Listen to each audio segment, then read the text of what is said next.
Bom dia, bom dia! Chegou, hein, gente? É impressionante como o tempo passa, né? Última live da sequência de quatro. E eu entrei rapidão da sequência de quatro lives, né? Que eu tô fazendo com o Wagner, ele acabou de entrar aqui. Eu entrei rapidão, hoje esqueci de colocar o. Esqueci de colocar o tema! Deixa eu chamar o Wagner logo. Enquanto isso, eu vou colocando o tema da nossa live.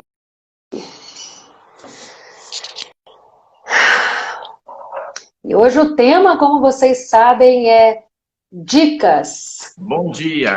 Bom dia, Wagner. Eu entrei rapidão hoje, esqueci de colocar o título, cara. Deixa eu tentar colocar aqui nos comentários. Mas, Wagner, E é impressionante como o tempo passa, né, cara? Gente do céu, chegamos na quarta e última live. pois é, e é interessante as reflexões, porque todas as lives que nós fizemos, mesmo que sejam rápidas, né, com algumas pequenas coisas, as pessoas mandando mensagem dizendo, poxa, legal, trocando ideia ainda sobre o assunto. Eu acredito que isso Sim. é o mais importante. Não, com certeza, esse é o objetivo, né? Realmente fomentar essa discussão, chamar a atenção de quem ainda não tinha parado para pensar nisso, ou intensificar essa reflexão de quem já pensava nisso, né? Realmente é uma coisa que a gente tem que falar, e quanto mais a gente conversar, melhor, né? Com certeza, porque, olha, esse assunto criação de filhos é um assunto que ele sempre vai estar em pauta. E Uhum, sempre nós teremos desafios, porque eu acho que criar filhos é sempre um desafio. O curioso é que criar filhos sempre foi visto, eu acho que assim como algo que cria culpa, entendeu? Aquilo que a gente já uhum, conversou, né? sim. Sabe o que, que eu vou fazer para esse menino dar certo? O Ou que aí que a eu fiz de criança, errado? o que, que eu fiz de errado? A criança derruba uma coisa no chão e diz: esse menino não vai aprender nunca. A gente faz projeções de 20, 30 anos para frente e esquece das escolhas, das circunstâncias, dos eventos que vão acontecendo na vida. Então eu vejo muito dessa forma que criar filhos sempre será um desafio. Se nós Uhum. conversarmos 100 anos sobre criação de filhos, nós teremos sempre novidades, assuntos novos, porque sempre vai ser um mundo novo você educar um filho, porque cada filho é um perfil diferente. Com Acho que é por certeza. aí. E duas coisas que eu acho que são primordiais, né, Wagner? E eu vou só comentar isso para a gente poder entrar mesmo no tema especificamente de hoje, mas isso acaba sendo uma dica também. É que, assim, tem duas habilidades que a gente precisa ter ou desenvolver, quem ainda não tem, na educação dos filhos, que é paciência e persistência. Porque Ai, ai. acontece exatamente isso, né? De assim, você ensina uma coisa para o teu filho hoje, independentemente da idade, e você quer que ele aprenda e já comece a aplicar. E às vezes não, às vezes você precisa persistir e com gentileza e firmeza, aí tem toda uma questão, né, da forma de falar e tudo mais, mas é continuar tentando ensinar, é continuar fazendo o teu papel, respeitando as escolhas dele, bem ou mal, tu sempre vai cair nessa questão das escolhas, mas o nosso papel como pai e mãe é persiste, continua ensinando o que tu acha que tem que ser ensinado e tenha paciência. Isso eu vejo que acontece com a gente, né? Quantas coisas eu levei anos para conseguir colocar em prática, coisas que às vezes há alguns anos eu já sabia que era o certo, mas eu não conseguia agir da forma como eu gostaria, como racionalmente eu gostaria. E eu levei anos para poder processar isso e finalmente conseguir mudar um hábito ou conseguir colocar isso como hábito na minha vida. E o mesmo certamente acontece com você, acontece com todo mundo que pode estar assistindo isso aqui. O curioso, Laura, é assim, você ainda tem, né? Nós ainda temos, porque é aquilo eu já falei numa das lives anteriores, minha filha de 32 anos ainda diz, pai, agora é que eu preciso do senhor. Então, eu achava que tinha terminado certos compromissos e isso vai ficar para a vida toda. Hum, E quando eu vejo a forma como minha mãe me trata, eu sou o filho mais novo de uma série de 4, ela continua me tratando como se eu fosse uma criancinha. Porque minha mãe hoje tem 82 anos, ela olha para mim e diz, é um menino, não sabe nada da vida. Então, sempre nós teremos essa retrospectiva. Tem uma frase que todos os meus filhos, com certeza, sabem decorado. Na verdade, são duas, que eu aprendi com meu avô, que aprendeu com o avô dele, né? Carreira de menino é queda. Então ele dizia o seguinte, menino quando corre vai cair, mas a criança, ela nunca pensa nisso. Por que que a criança nunca pensa nisso? Porque criança, ela quer a aventura, ela quer a adrenalina, uma vez eu escutei uma criança dizer, né, que ela estava assim, num lugar inclinado, aí ela dizia que estava com a vontade de correr, porque ela sentia, né, a questão da gravidade, então ela sentia essa vontade de correr, ela não conseguia se controlar. E uma criança não consegue perceber isso que meu avô dizia, carreira de menino é queda. Então, menino correndo, isso ali vai dar em acidente, porque ele não tem perspectiva de futuro, ele não tem equilíbrio ainda, ele não tem toda a experiência. E uma segunda frase que eu sempre repeti para os meus filhos, e que hoje eu repito em entrevistas por onde eu vou, é que educação é um processo lento e a longo prazo. Então, é um processo demorado, que é isso que você está falando. Nós não aprendemos porque alguém disse. Essa era a ideia do passado, que a criança era um adulto em miniatura que você ensinava e ele aprendia. E, na verdade, não é assim. Educação é uma experiência. Você tem que ter experiências de aprendizagem. Então, como é que você aprende? Você aprende por imitação, por observação, sofrendo, sentindo dores, passando por privações, e cada um aprende no seu ritmo, da sua forma.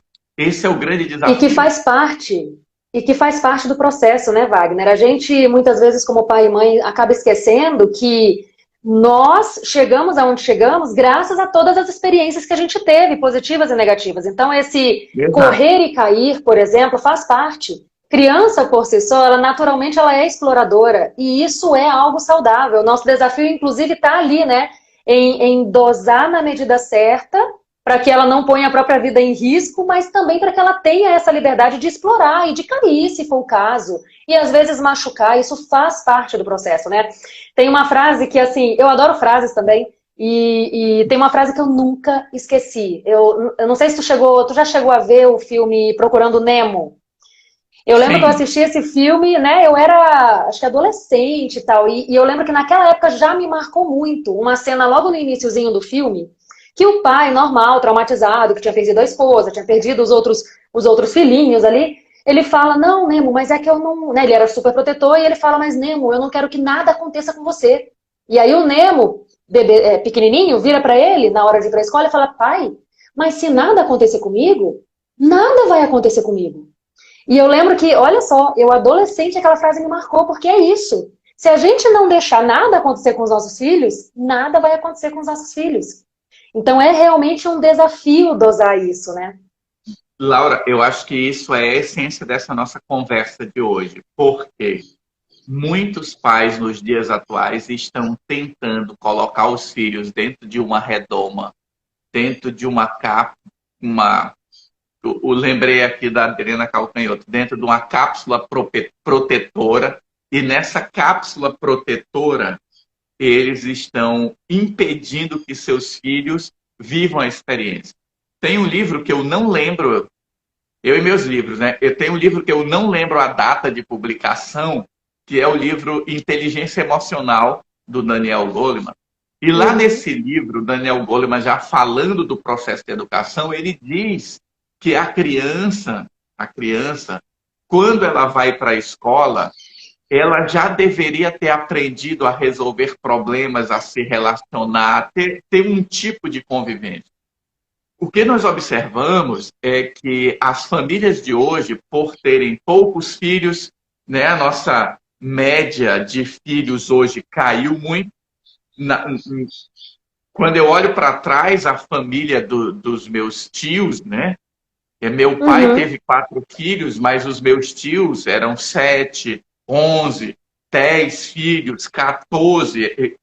Então, o que que ocorria? Uma criança, quando ela ia para a escola, antigamente ia-se para a escola com 7 anos de idade, essa criança, ela já havia aprendido a brigar, se defender, reclamar, chorar. Ela, ela tinha uma grande experiência, pelo menos 4, 5 anos de experiência, de convívio com o irmão mais velho, irmão mais novo, primo, tio, um monte de gente. O que que ocorre hoje? Hoje eu tenho uma filha de 12 anos. Minha filha de 12 anos tem pouca experiência de convivência.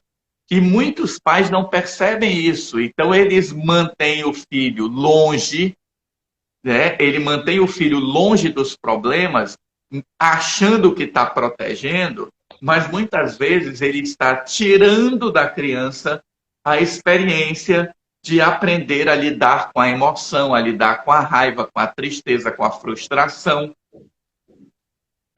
Esse tipo de experiência que nós tínhamos de forma constante. Eu vou dar um exemplo aqui. Eu sou mais velho que você, então eu posso dar um exemplo. Eu lembro do meu filho de 25 anos que ele disse: pai, o senhor está velho mesmo, o senhor já tem muita história para contar. Porque ele disse que eu conto muita história, né? Mas olha Aham. só, nós, a geração da minha idade, tinha um tipo de vivência com o luto diferente das gerações de hoje. Por quê? Porque nós víamos muitas pessoas morrerem. Primeiro porque a mortalidade infantil era muito alta no passado. Então a gente, sabe, os filhos, as pessoas tinham muitos filhos, mas também esses filhos morriam. Então a mortalidade era muito maior. Nós víamos as pessoas morrerem em casa. Hoje nós estamos de novo com um movimento de trazer as pessoas para morrer em casa, mas no geral as pessoas morrem em hospitais. Então a nossa experiência de luto é totalmente diferente da experiência de luto da geração que hoje tem 25, 30 anos. Entende o que eu estou falando? Uhum. Por quê? Sim. Porque nós vivíamos de um jeito. É semelhante a pensar a experiência que eu tive com calculadora, mudei totalmente de assunto, para a experiência que a minha filha tem com calculadora. Hoje a escola da minha filha ensina a minha filha a usar uma calculadora, porque isso é ser digital, isso é moderno. Na minha época, lá no ensino médio, era proibido usar calculadora, porque você tinha que saber fazer as continhas tudo na mão. Então, observe essas mudanças que afetam o nosso processo de educação, né? Criar Sim, porque a filhos gente. continua sendo desafio. Exato, e realmente o que você falou é primordial. A gente tem que deixar os filhos sentirem as coisas, sentirem os sentimentos e as emoções que eles estão sentindo, porque é assim que eles vão aprender a lidar com eles. Eu não ajudo o meu filho quando eu não deixo ele se frustrar, por exemplo, porque frustração faz parte da vida. E quanto antes ele souber lidar com isso, melhor.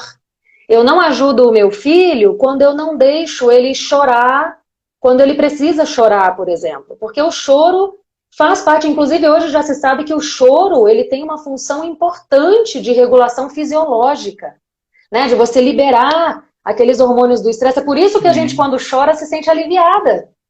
Eu Então, sempre o meu digo, papel como mãe não é impedir que meu filho chore ou tentar distraí-lo desse momento. Eu estou ali para acolher, eu estou ali para apoiar, mas deixa ele chorar. E outra coisa, né, só abrindo um parênteses, o motivo de choro do meu filho, muitas vezes para nós que somos adultos, pode parecer um motivo bobo, mas para ele é um motivo muito sério. Então também tem. não julgar esse motivo, né? Tipo, para com isso é bobeira, para de chorar com isso é bobeira. Para ele não é bobeira. E para ele é importante chorar por essa coisa que para ele é importante. E o nosso papel é acolher. E você falou isso aí do acolher o choro, como às vezes nós prejudicamos o processo de formação do nosso filho porque nós não deixamos que ele manifeste e saiba o que é a emoção. muitas vezes nós impedimos que ele sinta raiva, que ele sinta alegria, que ele sinta tristeza. E aí eu falo muito dessas emoções que nós consideramos negativas também. Ele precisa Sim. aprender a lidar com essa emoção, dar nome a essa emoção e experienciar isso.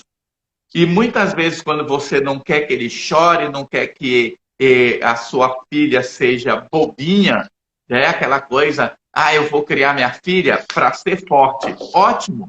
Eu acho que menina também tem que fazer danação, menina também tem que ralar o joelho, menina também tem que ser exploradora do mundo. Mas eu não posso forçar a barra.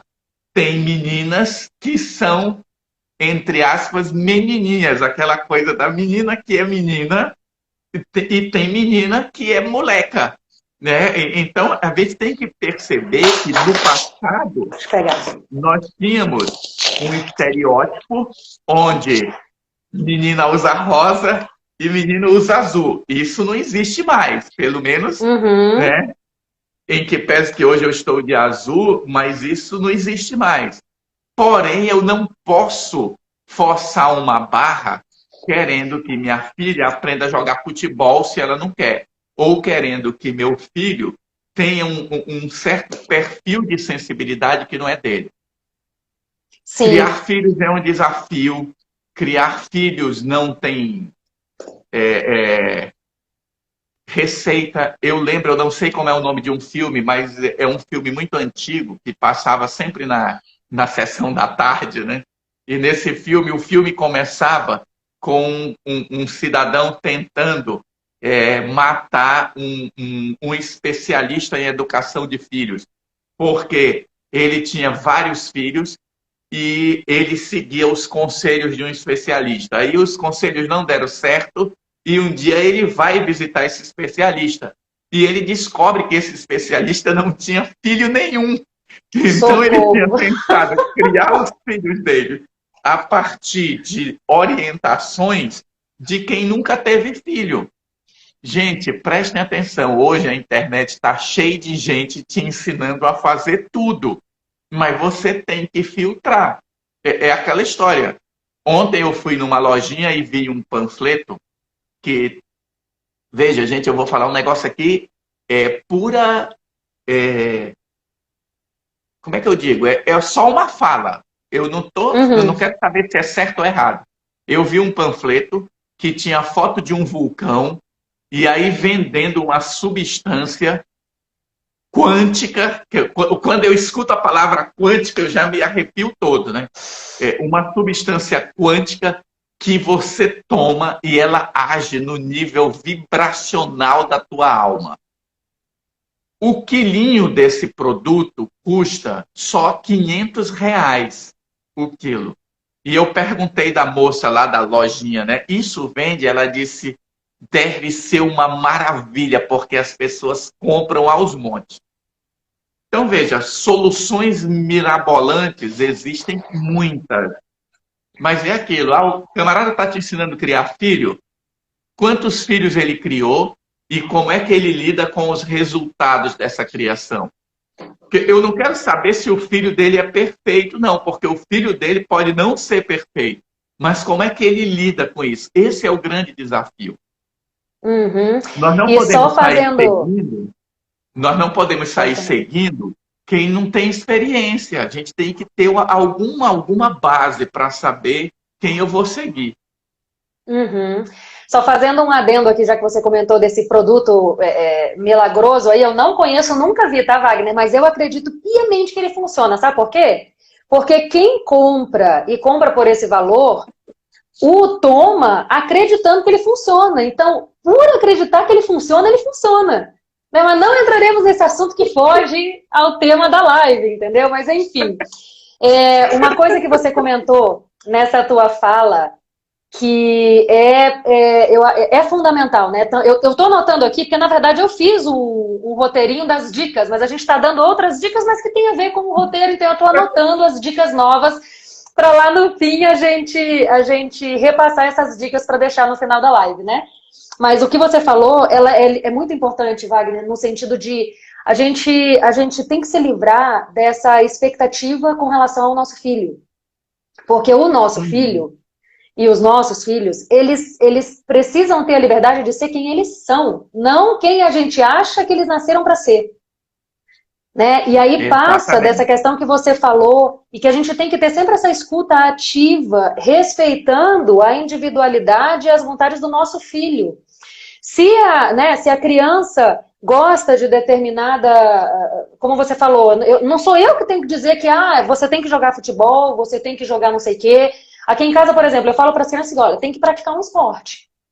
Que esporte você quer praticar? O Lucas, por exemplo, é fanático por futebol. O Levi gosta de futebol, mas não já é esse fanático. O Levi, eu percebo que ele gosta assim, parkour. Nessa época de quarentena, socorro, a casa vira um canteiro de parkour, entendeu? Ele quer sair pulando por cima das... E é parkour mesmo, não é uma coisa só de pular o sofá, que toda criança faz. Ele procura no YouTube. Parkour para iniciantes. E ele fica fazendo aula, aprendendo técnicas de parkour. Então o Levi, por exemplo, ele já gosta mais dessas coisas mais... eu não sei nem explicar, esse negócio de mais elétrico, assim. E ele gosta muito de artes marciais. Eu percebo isso nele. Não sou eu que defino. Você percebe? Ali já tem uma diferença. Se eu coloco os dois no futebol, e que eu posso até colocar, porque o Levi gosta também, mas eu digo assim, eu percebo claramente que o Lucas come bola. E desde que ele se entende por gente. O Lucas aprendeu a andar, ele já chutava as coisas, como se fosse bola. O Levi nunca teve isso. O Levi já gosta eu quero aprender judô, eu quero aprender karatê. E beleza, não sou eu que vou dizer pra ele o que ele tem que fazer ou não. Eu só digo o seguinte, eu como mãe, falo, olha, é importante praticar um esporte. Então, que esporte você quer praticar? E isso vale para tudo na vida, nesse sentido de você respeitar o jeito do teu filho.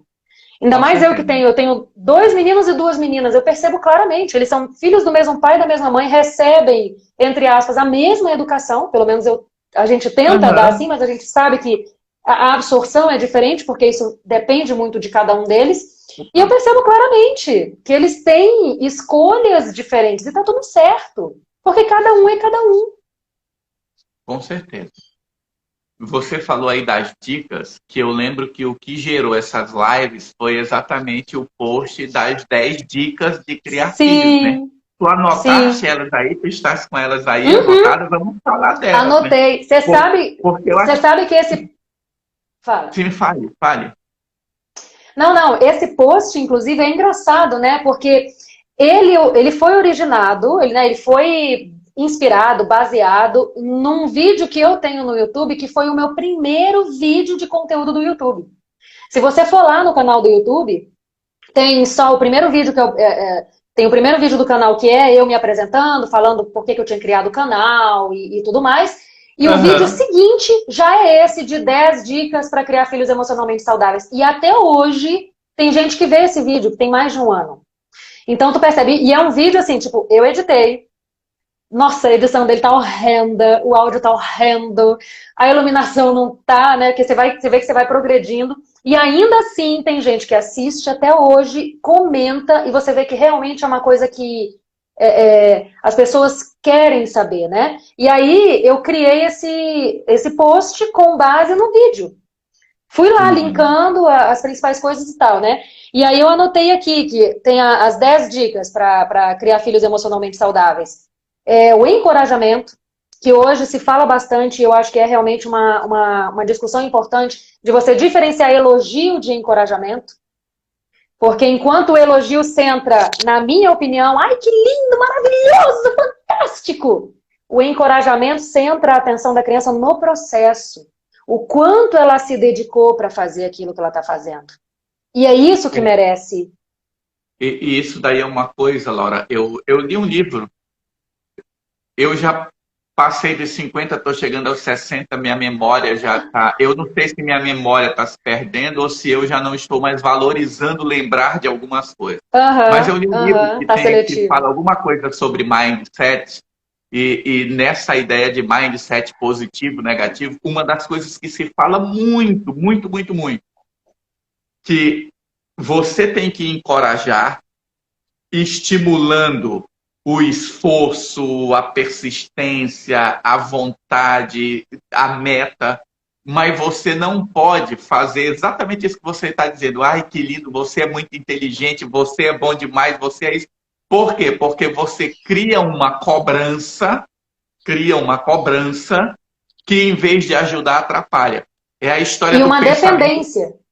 Exato. E uma É a dependência, história porque a do. criança ela vai achar que o que ela fez só vale se eu falar que tá lindo, maravilhoso, ao invés de ela olhar para ela mesma e se sentir capaz pelo que ela fez ou pelo que ela tentou fazer. Isso, porque o importante, o resultado ele é importante, mas o processo, às vezes, é muito mais importante que o resultado. Uma das bases das terapias cognitivas é uma frase do Albert Ellis, que foi um dos pilares dessas terapias, que ele diz assim, né? Que as pessoas pensam, se eu não fizer tudo bem feito, eu não sou bom. Então, a primeira coisa que ele ensinava para os pacientes dele é: se você fez e deu errado, e daí? Você vai fazer de novo. O importante é o encorajamento, é você continuar na luta. Isso é fundamental. Exatamente. Exatamente. Aí a segunda dica, né, lá do post, era o não depreciar, no sentido da gente cuidar com o que a gente fala, porque a gente fala muitas coisas, inclusive no automático, né? A criança derruba um suco, nossa, mas que desastrado. E não é. Simplesmente derramou um suco. Eu até hoje derramo suco. Né? Então, assim, cuidar com essas palavras negativas que a gente fala muitas vezes sem nem se dar conta de como elas vão entrando na consciência da criança e vão se transformando em verdade. Com o tempo, a criança começa a achar que ela realmente é desastrada. E aí ela começa a ser desastrada realmente porque ela acredita que é desastrada. Percebe a profundidade? Quer dizer, você percebe a profundidade. Quem está assistindo a gente percebe a profundidade? Não, mas veja, eu não percebo, às vezes eu faço isso. Olha, minha filha, olha que curioso, minha filha, ela diz assim para mim, ela tem umas palavras mágicas que ela usa muito. Ela olha para mim e diz assim: acabou com a minha autoestima, hein? Por quê? Porque ela me ouve muito falando sobre autoestima e de vez em quando, Uhum. quando eu brigo com ela, eu falo alguma coisa e ela sai com essas que indiretamente eu paro e penso, eu não deveria ter feito isso, ou eu não deveria ter falado isso. Uhum. Não, minha filha, preste atenção, o objetivo não é esse, o que eu queria, e a gente vai corrigindo. Olha, Normal. uma coisa que eu acho que os pais fazem muito, as mães fazem muito. Se a criança vai, sei lá, calçar o sapato, é óbvio que ela não vai conseguir, porque ela está começando. Aí o que, que a mãe faz? Vai lá e esse menino não aprende nada Deixa e que eu... faz por ele. Ou então Eu deixa que eu tenho. faço.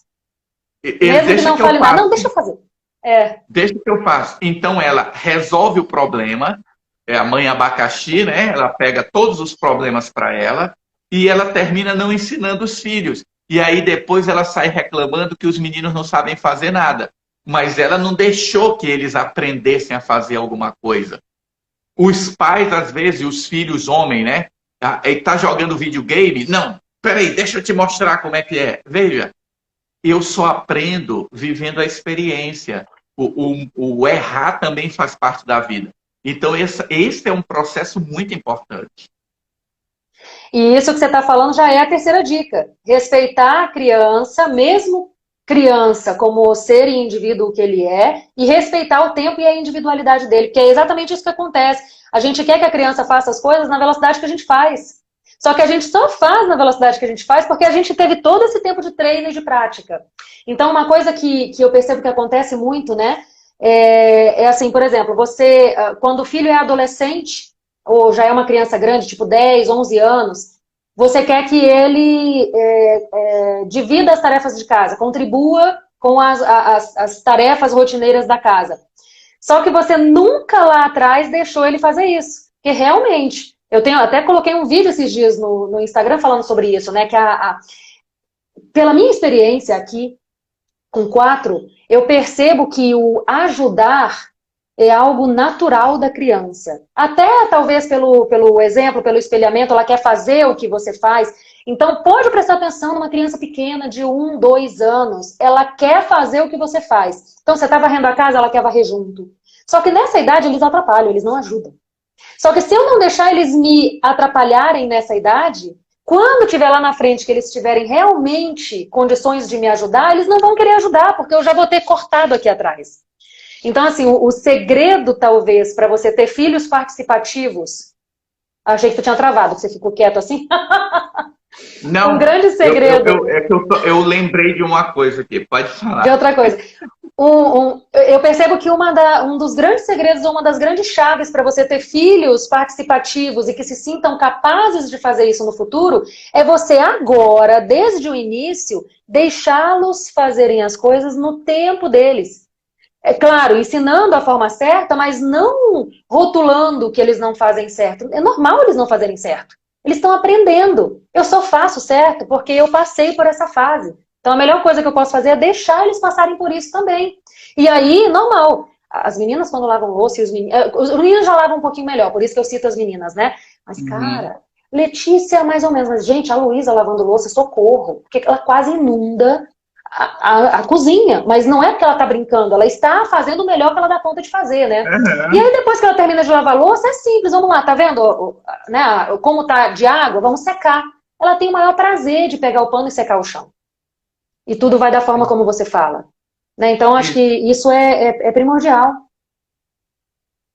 Quando você estava falando, eu lembrei das pesquisas sobre neurônios espelhos, que hoje fala-se de empatia como uma característica natural do ser humano que ele vai perdendo quando ele cresce. Tem uma pesquisa acho que é Richard Davidson, um dos psicólogos que estuda muito essa parte de neurociência e estuda a empatia.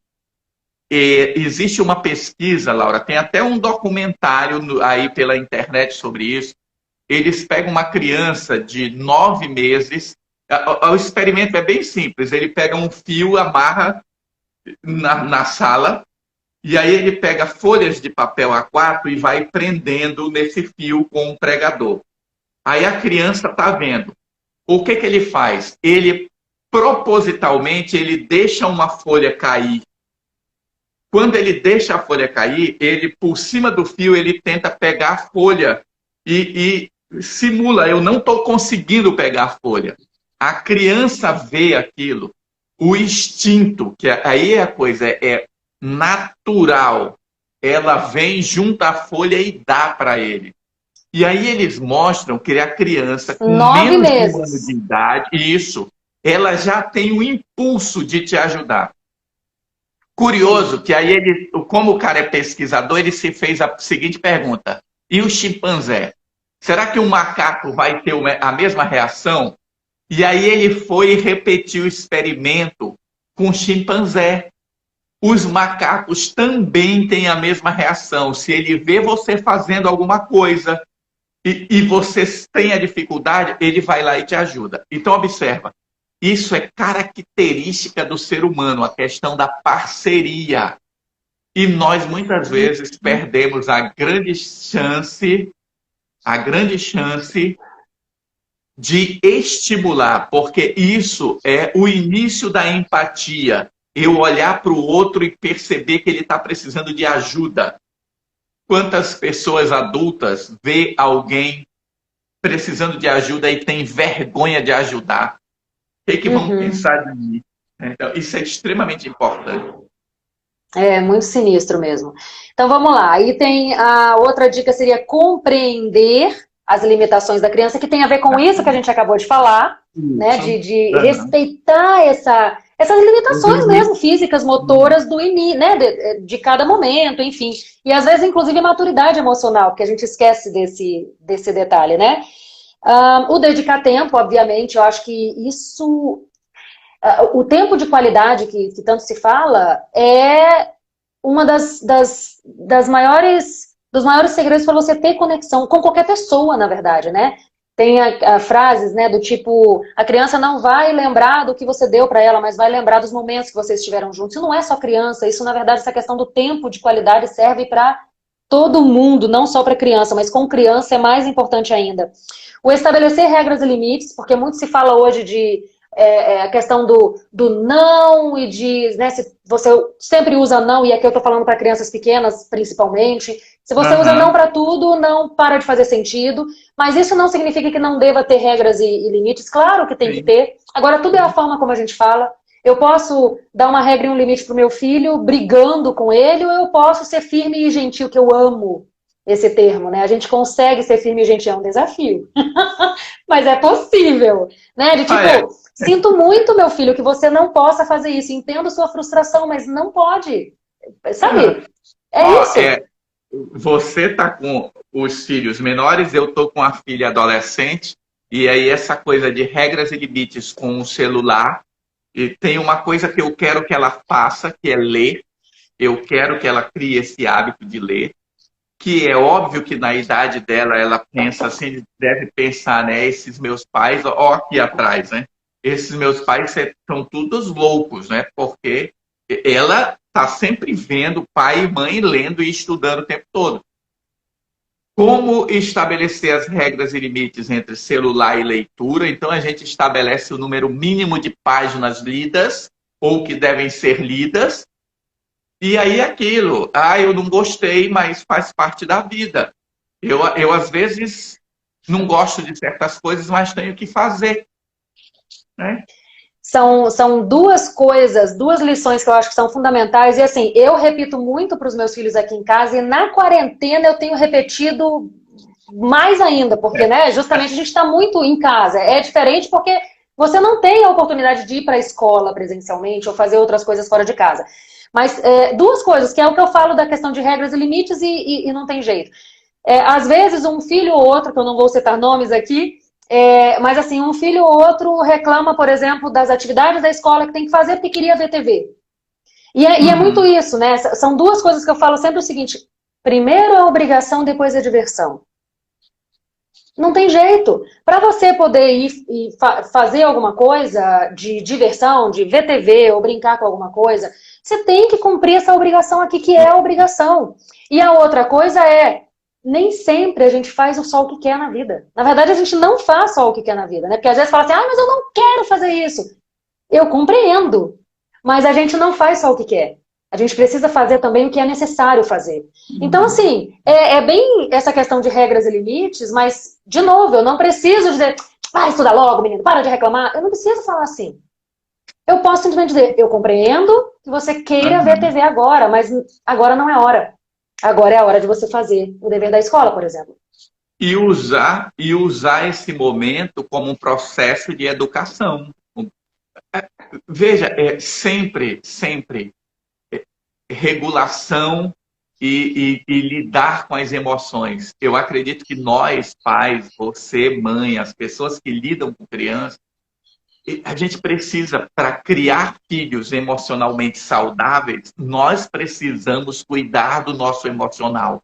Porque a partir do momento que eu me desequilibro, o meu processo de educação vai à falência. Eu lembro, né, que minha filha de 32 anos levou palmada, mas até hoje ela lembra o dia que eu disse para ela, a partir de hoje, nunca mais eu toco em você. E meus outros filhos que não tiveram mais a palmada, Luísa, que não sabe nem o que é isso, eles aprenderam isso de forma diferente. Mas olha, quem nos ouve, quem vai nos ouvir daqui a não sei quanto tempo que isso vai ficar gravado aí pela internet, aprenda uma coisa. Quando eu agrido uma criança, isso só mostra que eu estou desequilibrado e que eu estou sem recurso para educá-la naquele momento. Então é melhor calar do que partir para agressão, porque agressão, gente, isso está comprovado de milhares de maneiras. Agressão contra a criança não gera educação. Você pode até gerar muito medo e ela terminar por condicionamento, por medo, fazendo o que você quer. Mas isso não é educação. Sabe, essa ideia de pega o bandido, espanca que ele vai aprender, pega a criança, espanca que ela vai aprender, não é esse o processo. É claro que tem gente que vai dizer, mas no meu tempo, no seu tempo e no meu tempo, os meus pais não sabiam absolutamente nada de educação de filhos. as crianças nasciam, cresciam e morriam como os cachorrinhos na rua. O mundo está mudando. Então, pare com essa história de porque no meu tempo era assim. No seu tempo era um bando de ignorantes educando o filho, como eu já fiz ignorância com os meus filhos mais velhos, que eu jamais farei com a minha filha mais jovem. Por isso que minha filha mais velha diz para minha filha mais jovem: tu não conheceste teu pai, tu não sabes como é que ele era. Só para ter uma ideia É do um quanto pai eu mudei. novo. Mas nós Exato. estamos em constante evolução e o mundo também. Sem contar, né, Wagner, que quando eu bato numa criança, o que eu estou ensinando para ela? Primeiro eu ensino que é o mais forte que vence. Então, pela força bruta, realmente Uhum. a gente resolve alguma coisa, né? E a outra coisa que você falou mesmo uma coisa muito importante que é me faltou recursos. A criança nunca tem culpa. Ah, não, eu tô batendo em você porque você me tirou a paciência. Ainda joga a culpa pra criança, por exemplo, né? E não, me faltou os recursos porque é um desafio mesmo. É um desafio. E a gente está numa geração, que eu vejo isso de forma muito positiva, que a gente está nessa geração de transição. Eu, você, quem está aqui nos assistindo, nós somos a geração da transição, que está mudando esse hábito antigo, que a gente hoje já sabe que não funciona e que não é benéfico, até porque muitos de nós vivemos isso na pele, e a gente não quer isso para as nossas crianças, e a gente está nessa geração de transição que é um desafio. À medida em que as crianças forem crescendo, acostumadas a não apanhar, esse desafio para elas de não bater no seu filho vai ser infinitamente menor do que o nosso desafio hoje de não bater no filho. Sim, sim, Porque a sim. gente está tendo que reprogramar isso na gente. E isso é muito positivo. É um desafio. Mas é um desafio que a gente tem que passar, e que bom que a gente está passando, porque é sinal de que a gente está evoluindo constantemente. Eu acho que a gente já... Acho não, eu tenho certeza, ó, a gente já extrapolou nosso tempo hoje, mas é que essa live tá sinistra. Eu vou só falar rapidinho então aqui. A próxima dica seria definir tarefas e responsabilidades, a gente já falou sobre isso, na questão lá da louça e tudo mais. Estimular o otimismo e a gratidão. Gente, a gratidão muda toda a nossa forma de ver as coisas, de ver o nosso mundo e de ver todo mundo ao nosso redor. Então, uma das melhores, eu vejo que um dos melhores presentes que a gente pode dar para os nossos filhos é ensiná-los isso para eles desde cedo e estimular isso neles desde cedo, né, Wagner? Ó, eu antes de começar a live, como toda live eu tenho falado de livros e as pessoas têm procurado os livros, eu tinha pensado em mostrar aqui o livro, mas depois eu vou fazer um videozinho e botar no meu story, aí você compartilha. Tem um livro do Martin Seligman, que é o pai da psicologia positiva, chamado Aprenda a Ser Otimista. Esse livro ensina com técnicas como você desenvolver o otimismo. Sabe o que as pesquisas mostram hoje, Laura? Que crianças otimistas têm menos depressão e ansiedade quando se tornam adultos. Então, desenvolver otimismo nos nossos filhos é um desafio e é uma necessidade para que ele tenha o tal do sucesso no futuro. E aí, sucesso não é só o ganho profissional, é ser uma pessoa qualificada para viver num mundo de desafios. É impressionante esse livro, Aprenda a Ser Otimista. Por quê? Porque é claro que é um livro meio técnico, mas ele está cheio de exercícios e maneiras de como você treinar. Porque a gente acha que otimismo é uma característica da personalidade, mas otimismo é uma característica aprendida que nós podemos aprender. Então, uma coisa importante, que tem a ver com mindset, com um monte de coisa que se fala, porque se eu não sou otimista, eu desisto, eu abandono as coisas, e a depressão e a ansiedade estão muito associadas à maneira pela qual eu encaro os problemas da vida. Total. A Poliane está falando que lá na casa dela eles brincam de Poliana. Tentar sempre ver o lado bom das coisas. E vou te dizer, Poliane, a gente aqui canta a musiquinha. Eu não sei se tu sabe, Wagner, né? Quantos anos tem a tua filha mais nova mesmo? 13. 13, eu não sei se ela assiste, mas tem uma novelinha, né, que é da Poliana, Assim, eu não gosto muito de novela e confesso que eu nunca deixei meus filhos assistirem a novela. E aí agora, na quarentena, eu comecei a ver uns capítulos da novelinha. Cara, que coisa mais linda é a novelinha. E a Poliana, que é a personagem principal, ela tem inclusive uma musiquinha, que eu não vou lembrar agora, né, gente? Mas é uma musiquinha que ela foi criada pelos pais, sempre vendo o lado bom das coisas. Então, quando acontece alguma coisa ruim, ela tem uma musiquinha, inclusive, pra. Eu não vou lembrar da letra agora, gente, mas assim, que fala, né? O jogo do contente. Jogo do contente, tente, tente, tente. Tente ver o mundo pela minha mente. Lembrei da música. Aham, aham. E aí, isso contagia positivamente. Eu te falei que eu não gosto dessa palavra, mas assim, as pessoas que convivem com ela começam, inclusive, também a vamos brincar do jogo do contente, quando acontece uma coisa ruim. E as crianças ficam. A gente canta essa música aqui em casa. Quando acontece alguma coisa, eu já estimulo eles essa questão, né? De tudo, mesmo coisas ruins, tem sempre um lado bom. Tudo na vida tem lado bom e lado ruim. Então, quando acontece alguma coisa errada ou quando acontece alguma coisa ruim, eu sempre faço duas perguntas para os meus filhos. O que a gente pode aprender com isso? E qual é o lado bom? Porque mesmo sendo ruim, qual é o lado bom? Tem um lado bom. Né? Nem que o lado bom seja só o aprendizado, só no sentido de que apenas isso, né? Não somente. E aí as crianças já estão acostumadas com isso e agora com a musiquinha, aí a gente canta a musiquinha para pensar, tá, vamos ver o mundo, né?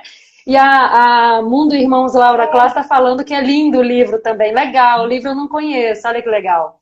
Mas é uma ótima forma de estimular, né? Sim.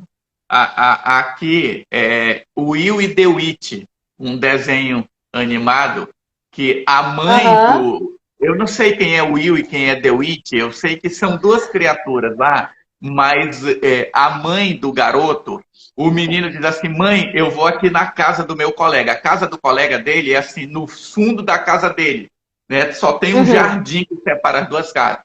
Aí a mãe dele diz: você tem que ter cuidado, aí põe lanterna, bússola, enche o menino de coisas para ele não se perder. E a musiquinha do desenho animado, o tema, é uma coisa assim: vamos lá, você consegue, vamos lá, você consegue, com força de vontade e contando com amigos, amigos de verdade, vamos lá, você consegue. Esse é o segredo, a solução é enfrentar seus medos. Então, essa musiquinha, ela trabalha exatamente que você tem que ter esforço que nem sempre você consegue. Então, assim, dicas para criar filhos teriam milhares. A gente até depois pode pensar em escrever um livro sobre isso. Mas eu vou dizer uma coisa, né? Maravilha. Como a Laura está focada nas crianças e eu já estou focado no adolescente, vou mostrar para vocês isso aqui, ó. Gente, quando seu filho ou filha crescer, saber dessas coisas aqui serão importantes. Por quê? Porque hoje a psicologia diz que o nosso cérebro, ele amadurece de trás para frente. Então, a última parte do cérebro que amadurece é o córtex pré-frontal, que é onde está o raciocínio e tal. E o que se sabe? O cérebro só fica maduro após os 21 anos. Ou seja, adolescente e criança precisa de apoio de um adulto, mas esse apoio tem que ser equilibrado. E esse pai e mãe ou responsável precisa investir no seu equilíbrio próprio. A minha principal dica para criar filho é: cuide do seu equilíbrio. Lembrando do Janeiro Branco, cuide da sua mente, porque quem cuida da mente, cuida da vida. O cuide-se para cuidar, né, Wagner? Inclusive, quanto a Janeiro Branco, tá? Eu devo, não nego, pago quando puder, mas eu vou pagar essa semana, porque é a última semana de janeiro. Porque, para quem não está entendendo, o Wagner me convidou para gravar um vídeo do Janeiro Branco. Eu ainda não consegui gravar, mas eu vou gravar essa semana sem falta para entrar nessa campanha ainda em janeiro, hein? E a gente já fica o convite aqui, né, Wagner? Para todo mundo que quiser contribuir também para disseminar essa ideia e contribuir para o Janeiro Branco. É só passar no meu perfil, Wagner Costa PC, e lá estão as dicas, né? Essa semana eu vou fazer várias lives à noite sobre o Janeiro Branco. E, inclusive, na sexta-feira, já aproveito para convidar o pessoal, eu vou fazer uma live com o Leonardo Abraão, que foi o criador dessa campanha, que ele criou Uau, que essa legal. campanha.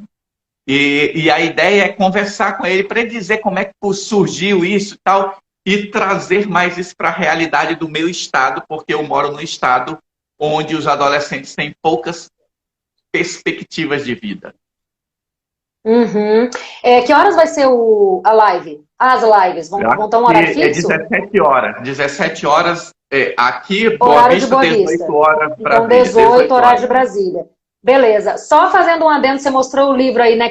Cérebro do Adolescente. Tem um livro também muito bom, eu não tenho ele aqui, mas é o Cérebro da Criança, que é nessa mesma linha também, que é uma leitura obrigatória pra gente, né?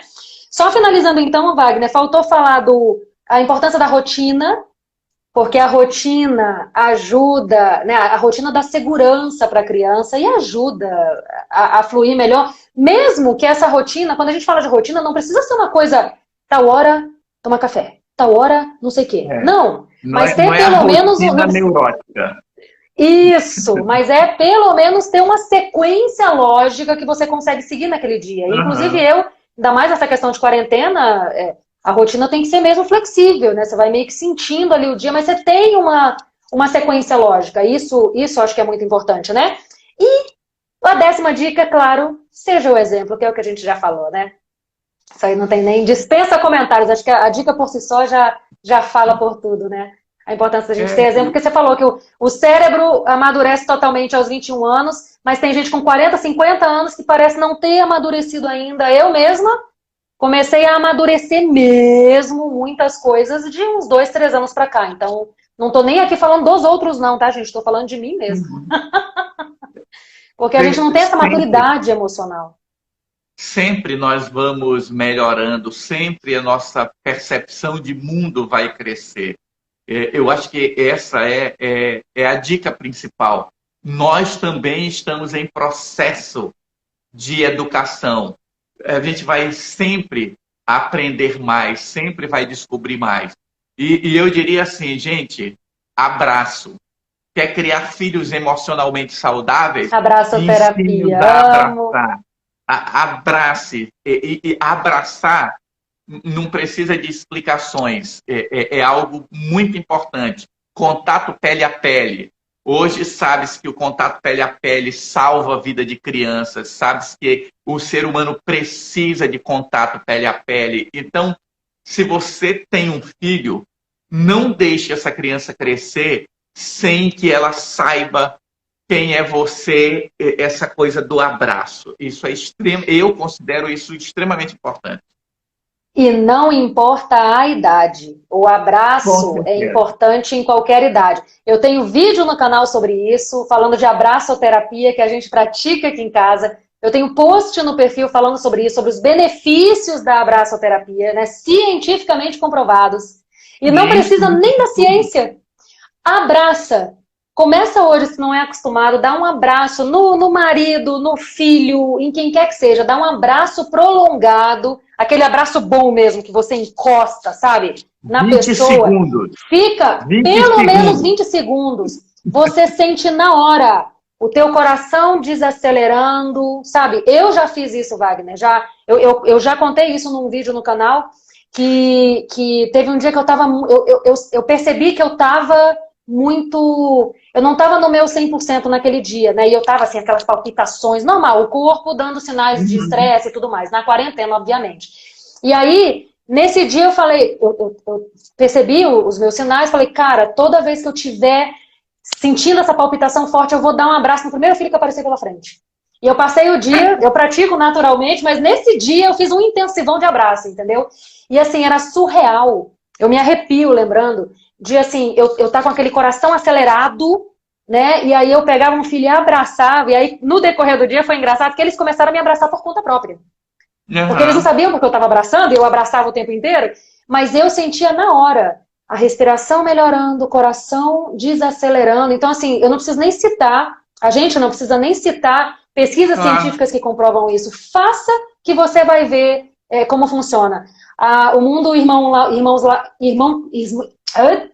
Mundo Irmãos Class tá falando que lá eles chamam de abraço da calma. Quando a Laurinha tá brava, ela mesma fala, mamãe, dá o abraço da calma. Aqui em casa também. quando as crianças estão muito nervosas, eu pergunto, tipo, quer um abraço? Porque às vezes você não tem nem o que falar, mas só o abraço já acalma. A Letícia também já falou, ai, tô mais calma. Então, assim, imagina a gente ensinar isso para as crianças desde cedo, que coisa maravilhosa, que coisa fantástica, né?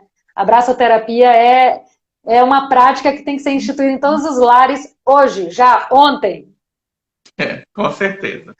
Ó, nosso tempo daqui a pouco, o Instagram vai Já foi. filmar a gente, hein? Não, agora a gente termina. Eu não vou nem repetir as dicas que a gente deu hoje, além das dicas lá Não, que quem quiser ver, balizariam essa. assiste, né? Quem quiser ver, Assiste que assiste. estão. Vai ficar A gente gravado. ia dar 10 dicas, acho que tem umas 20 dicas, fora as bônus, então, assim, foi incrível a live. Acho que a gente fechar mesmo com chave de ouro, Wagner. Gratidão por esse convite, foi você que me convidou para fazer essa sequência, eu prontamente aceitei. E, assim, gratidão mesmo a você, a todo mundo que participou e a todo o conhecimento que a gente conseguiu compartilhar aqui, que é um sistema retroalimentativo, né? A gente compartilha o que a gente sabe e absorve também muito conhecimento de quem assiste a live, quem comenta assim com a gente, é muito legal. Com certeza. Ano que vem a gente faz de novo. De repente a gente começa a fazer Vamos. todo ano. A gente Janeiro começa o Branco. ano fazendo as lives sobre dicas de criar filho. Aí ano que vem a gente já aprendeu um Adoro. monte de outras coisas. Com Os certeza. meninos já cresceram, as meninas cresceram e a gente vai contando o histórico. Eu acho que isso é bem interessante. Ó, já fica o convite, então, para ano que vem, né? Adorei a ideia, Wagner. Tô dentro, adoro falar sobre isso. Acho que a gente tem que conversar mesmo sobre isso sempre. Com Gratidão, certeza. uma excelente semana para você, para todo mundo que está aqui. E até a Para você próxima. também. Até a próxima. E obrigado por ter aceito o convite. Eu acho que foi super, assim, é, valoroso, foi super importante. E quem assistir essas lives certamente vai poder tirar uma gotinha que poderá ajudá-lo no processo de reflexão. Muito obrigado a todos. Lembrando que nós ainda estamos no Janeiro Branco. Quem cuida da mente, cuida da vida. Cuida. Gratidão, Wagner. Tudo de bom. Até Tchau, mais. tchau. Tchau. Tchau, tchau, gente. Então a live vai ficar salva. Gratidão a todos vocês que ficaram aqui até o final. E até a próxima. Ítalo, você acabou de entrar, a gente está encerrando, mas a live vai ficar salva. Vai lá no feed, que ela vai estar lá, tá bom? Filhão, acomodou, chegou aqui. Tchau, tchau, gente.